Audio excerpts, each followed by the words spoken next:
Keeping precepts and reciting the Buddha's name is definitely the right thing to do. Not consuming the flesh of sentient beings comes from a place of compassion. Just look at the teachings in front of you. Shooting towards the light, underneath the great perfection, is also great compassion. In Buddhism, compassion is fundamental. How can you abandon the fundamentals? How can you attain rebirth if you've forgotten the fundamentals?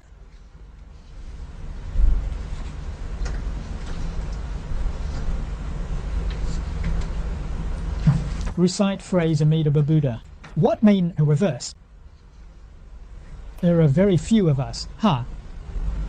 You only know how to recite it with your mouth, but just saying it doesn't help. The ancients said that reciting the Buddha's name 100,000 times a day, with your mouth but without your heart, is pointless. Shouting until your throat is hoarse, it's all for nothing. What can attain? The word this month is correct, but he didn't explain it clearly. Your heart, your wish, and your actions should be exactly the same as Amitabha Buddha's. Then recite the name of Amitabha Buddha 10 times, one by one, in correspondence. If your heart's wishes are completely at odds with the Buddha, then even reciting 100,000 times won't resonate at all. Where does Amitabha Buddha's aspiration lie? It's in the Infinite Life Sutra.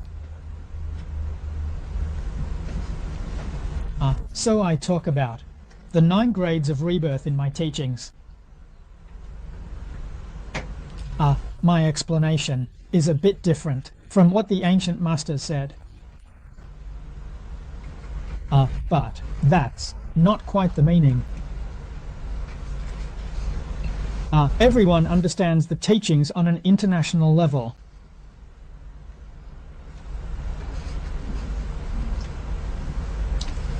The Pure Land teachings. It doesn't go against the teachings either. Faith, it's about forming connections. The others. The teachings. You need to understand before you act. The convenience of the Pure Land teachings is that you can act while you understand. Act with understanding and connections. It's about acting while also seeking understanding. Well, if you just act without connecting, that's fine. We've seen many elderly women, when they pass on, they simply stand or sit and leave. Such people are called honest. What does it mean to be honest? They won't listen. They just keep reciting Amitabha Buddha. An honest person recites Amitabha Buddha, ignoring all. What does it mean to be a teacher? You can say anything to them, but they won't listen. They just keep reciting Amitabha Buddha.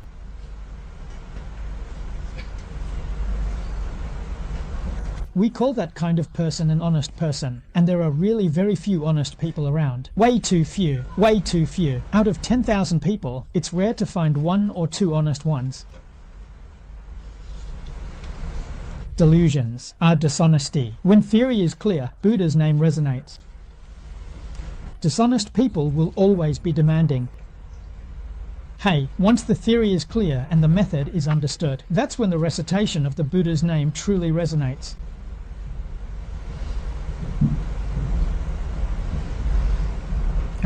It's a relief from the rumors. Listening to misleading practices and being dishonest can ultimately lead to missing out on a truly remarkable life in the Pure Land. What a shame to miss out on that, right?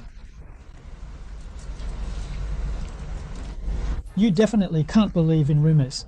You need to have control in your heart. That's what we call Zen wisdom. The Prajnaparamita is wisdom, and wisdom means having a clear and thorough understanding of all things and principles.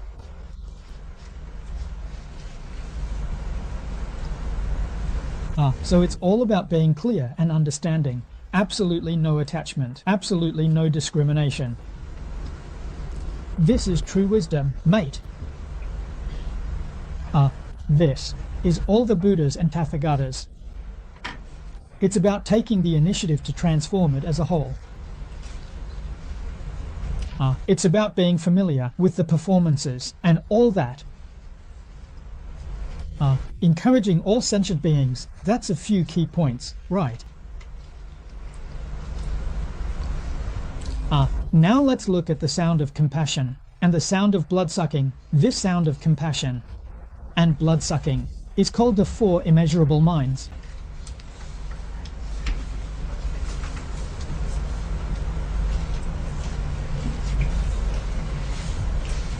Design, that's what the beings of the four dhyanas cultivate. The main subjects.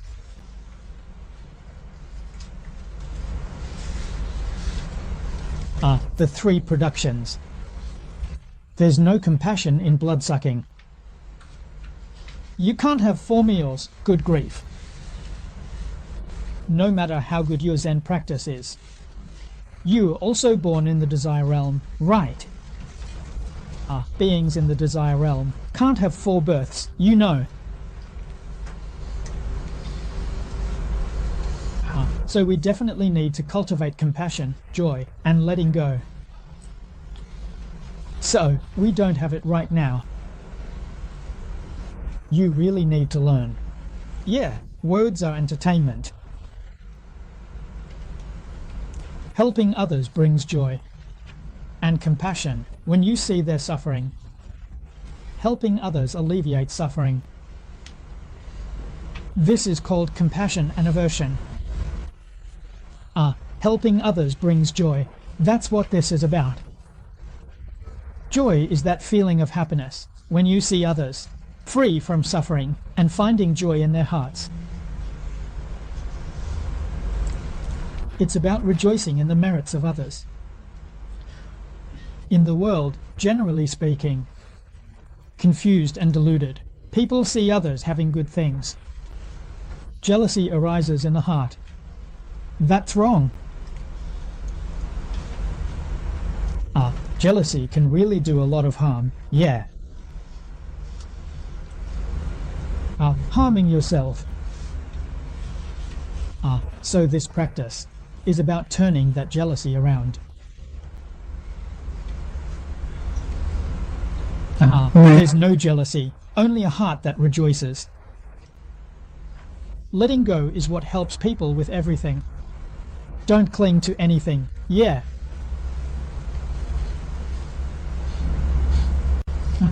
Thank you. Helping all sentient beings to eliminate suffering and transcend the 3 realms.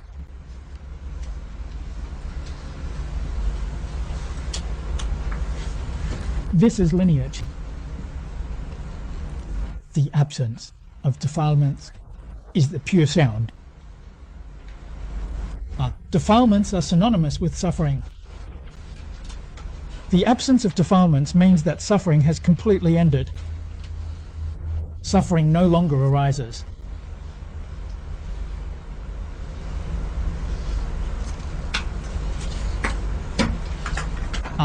The sound of wisdom, the great sound of wisdom.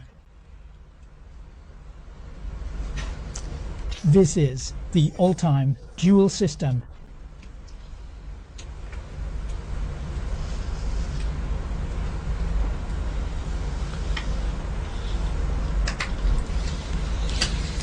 Buddhism is based on wisdom.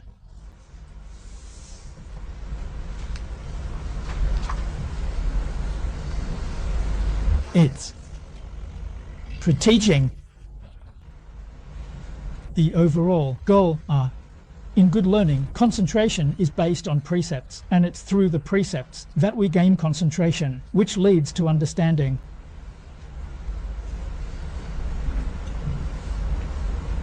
The Buddha tells me in the sutras.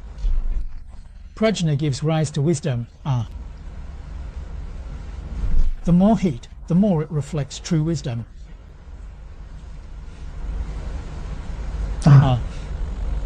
And what about wisdom?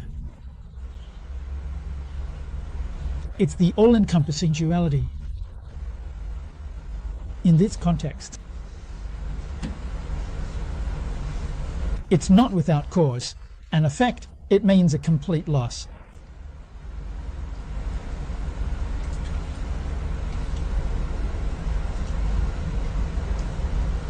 All Buddhas and Bodhisattvas. These two types of wisdom, helping all beings.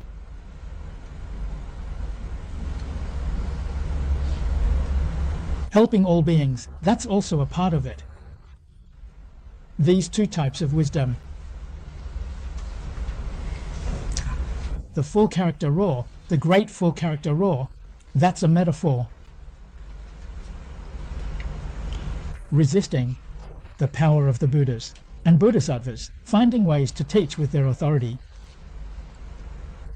Like 4 monkeys.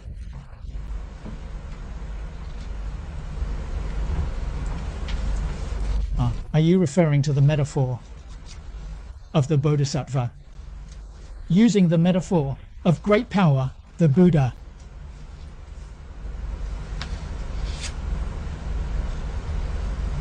Bodhisattva. He can teach the 3 vehicles, you know.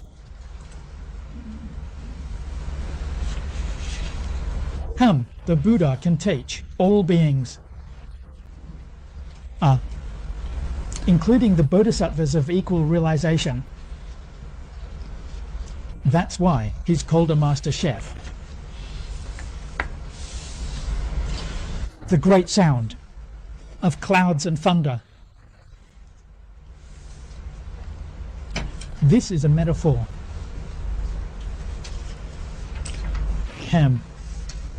It can assist in understanding. Yeah, let's note that down.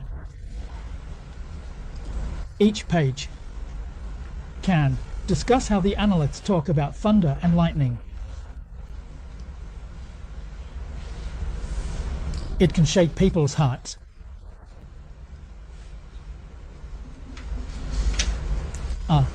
It's a metaphor for its power. It's a metaphor for its ability to move. The Buddhas and Bodhisattvas teach. The door, shakes, are all beings.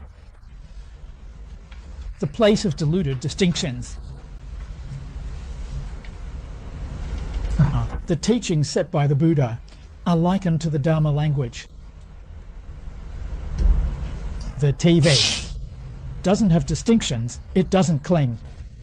You know, like what's said in the Lotus Sutra, when the fish fall down, the big tree absorbs more water, while the little grass absorbs less. It doesn't mean the fish have distinctions, right?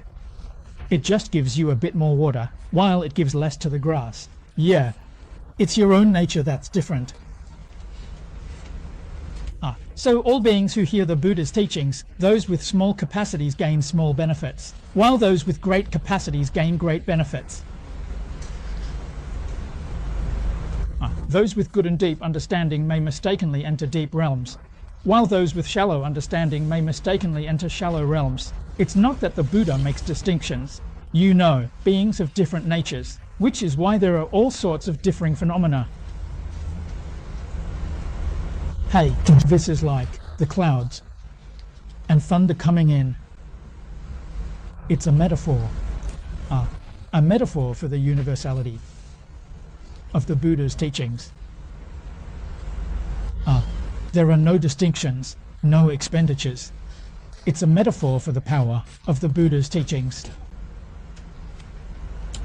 Can it help all beings to awaken?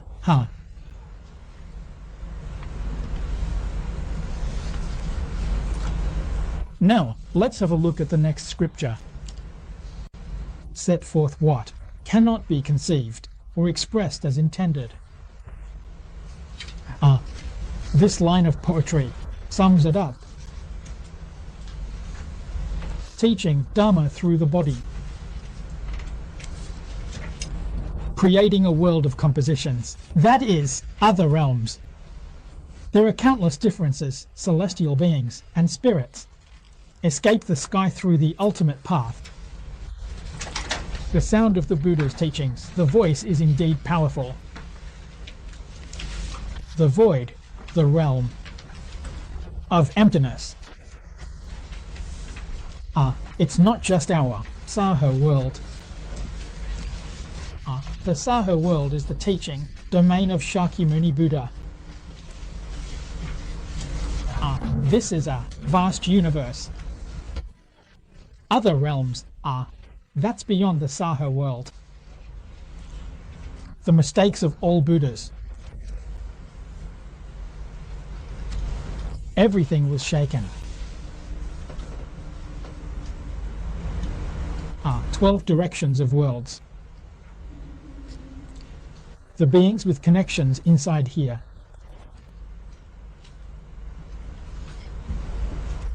There's a connection with Shakyamuni Buddha. It's all about having that bond. There's a connection with Ksitigarbha Bodhisattva because this time we're focusing on promoting Ksitigarbha Bodhisattva. The heart, through right results, transforms beings with all sorts of incredible merits. So especially with Ksitigarbha Bodhisattva, people with connections are receiving the boundless and infinite illustrations of celestial beings and spirits. They also made it to the Peach and Plum Heavenly Palace to join this gathering. So this time, the idea we're putting forward. There are Buddhas and Bodhisattvas, the sound of the hearers and the awakened. This below scripture tells us about the heavenly tower. The divine is heavy.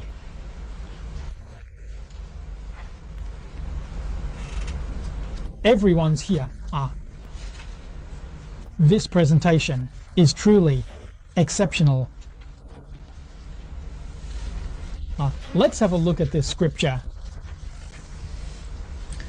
So-called the four heavenly kings. Polarity, false words, reaching the heavens, independently leading the Tishida heaven, transforming into the flower heaven and the peach blossom heaven. This part is about the heavens of desire. In the desire realm, there are 6 heavens.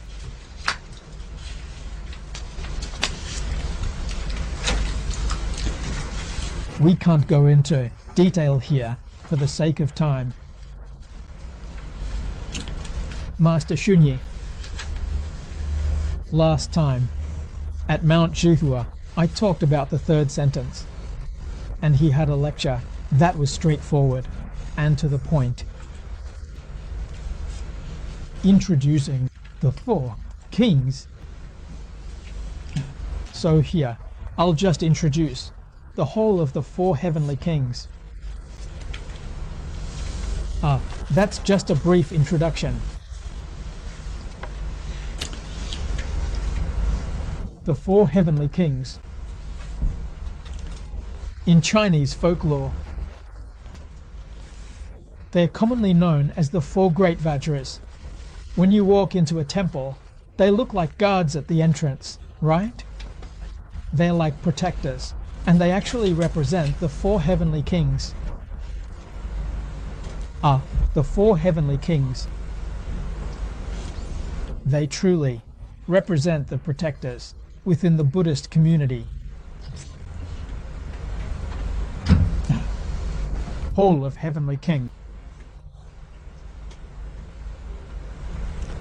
Inside, they enshrine the 4 heavenly kings. At the same time, they also enshrine Maitreya Bodhisattva. Maitreya Bodhisattva is the unique leader of enlightenment.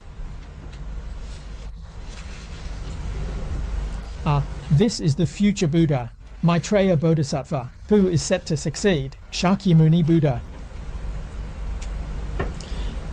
Why is Maitreya Bodhisattva enshrined there? The Hall of Heavenly Kings.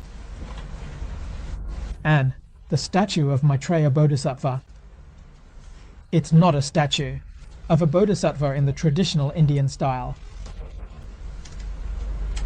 But it's a statue of the cloth bag monk from the Song dynasty in China. During the southern Song dynasty, the cloth bag monk appeared in Fenghua, Zhejiang.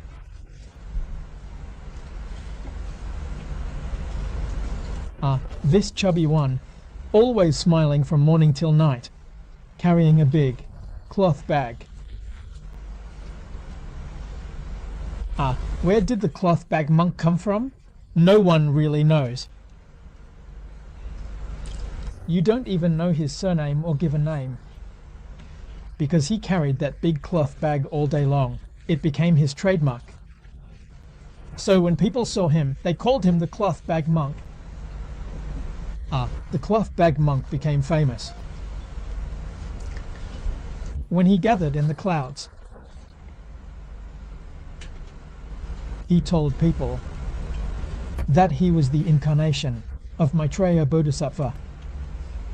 After saying that, he just left and started painting. So from then on, in China, they started making statues of Maitreya Bodhisattva, creating his likeness. It's under the volcano. So it means that this image is talking about, this is something that's often talked about. For this, drawing lines in this world. As for holding and reciting the Buddhist teachings, he's quite familiar with it. It's also a performance. He's completely putting on a show for people. Show a good example. Reveal his awakened heart. Big belly means tolerance. Let people see his awakened heart in life. A big belly symbolizes tolerance. People have small hearts, unable to accept others. Maitreya Bodhisattva embodies compassion and kindness. Can't tolerate others, can you? Maitreya Bodhisattva is all about great compassion and kindness. Maitreya represents compassion for the world, right? So Shakyamuni embodies this kind of tolerance. He can be tolerant. That cloth bag also represents the idea of tolerance. Wherever he went, people would offer him things, without any distinction of rich or poor, or good or bad. It was all equal, no exceptions. Someone asked him, "Hey, what is the Buddha's teachings, the cloth bag monk?" He just dropped the cloth bag on the ground. Don't cry. It means to let go. When people see and understand, let go. So what happens after letting go? He doesn't take a second course with him. After letting go, you pick it up. After letting go, picking it up again means there's no more attachment in your heart. What does it mean to serve the community? So, is there any selfishness? Complete dedication to serve the community, right? Letting go, right? It expresses this meaning with a big smile. We place it right at the entrance of the temple. It's the first thing you see when you walk in, and it encourages you to learn from it. You need to learn to let go and pick up again. You need to learn his great compassion and kindness, and to wear a big smile. A heart full of joy for long life, joyful in keeping the precepts, avoiding lust for all the people. This is it. Placed in the hall of heavenly kings, this meaning really stands out. Who are the protectors protecting? What are they protecting? Cultivate a heart of compassion. Find this meaning. Protect your own heart of compassion. Yeah. Don't forget to protect your own ability to let go. And pick up again. Yeah. Protect your own long-lasting joy. Protect your own smile when facing others.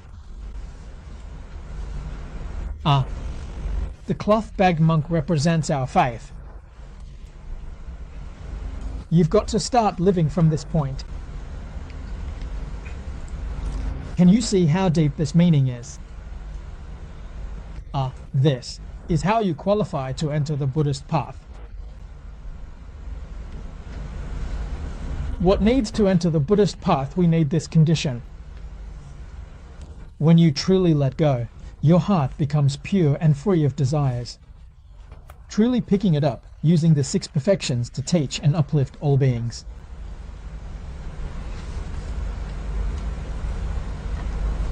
Following this meaning, we have the Eastern King of the 4 heavenly kings, the guardian of the nation.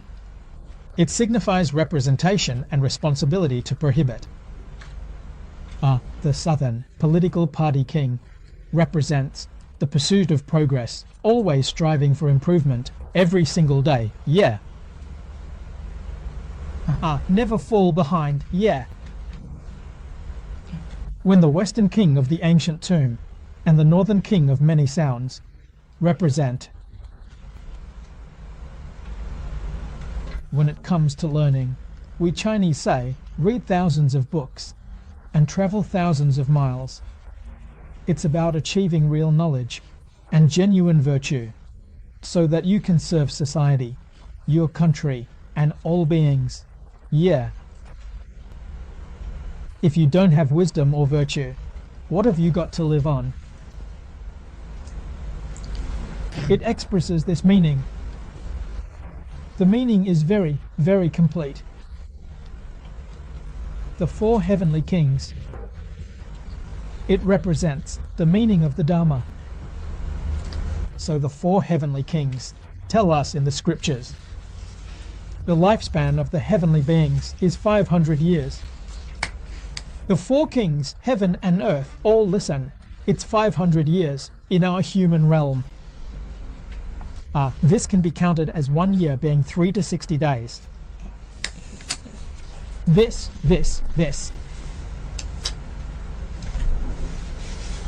50 years is like 1 day for us. So you see, their lifespan seems really long. And then, on top of that, you can add another cup. There's a great gift from heaven. Alright, today we'll talk about 4 phrases. Amitabha.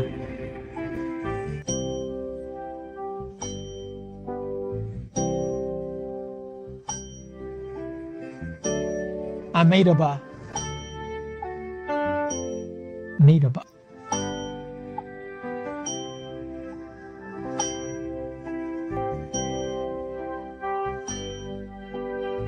Amitabha.